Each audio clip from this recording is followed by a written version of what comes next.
Barbados' debt at the end of the last administration stood at $16.6 billion. I want to repeat myself, $16.6 billion.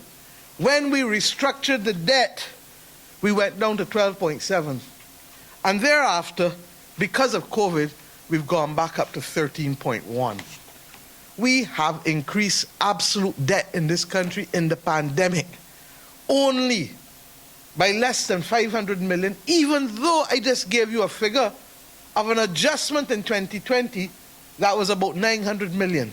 We have been able to manage without going to the extremes in terms of our debt. But what you see as an increase in debt to GDP, it went from 176.3% down to 117.4% before COVID and back up to 140%. Why? Because the majority of that increase is the contraction in the economy, the contraction of GDP. Remember, it is a debt to GDP ratio. So if the GDP contracts, then the ratio will go up as well. But when you look at it, it is only 5 percentage points of that is as a result of debt. In fact, less than 5. The increase has predominantly 18 points have come from contraction of GDP and the other 5. I pause there because it is important also to see what else was done. I told you that we inherited $1.9 billion owing to people and to companies and to state-owned enterprises that we had to settle.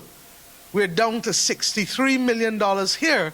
And as I said to the country 2-3 nights ago, we have some also ring fence that we cannot tell you at this stage, but whether it is 300 or 400 million is now being verified by the Barbados Revenue Authority. And most of that was only discovered in the last 6 months or so because of systems that literally were transitioning and did not transition all of the data that we needed. Our reserves today, as of yesterday, stand at $3.052 billion. And some may say a lot of that is borrowed. Yes, it is. But we can borrow to keep our people alive. We could not borrow to keep our people alive up to May 2018. So don't let us get tied up with that. And there is no country in the world who has gone through COVID in the last 2 years, no country in the world that has not borrowed. Our international credit rating is now at B-. And most importantly, the outlook is stable.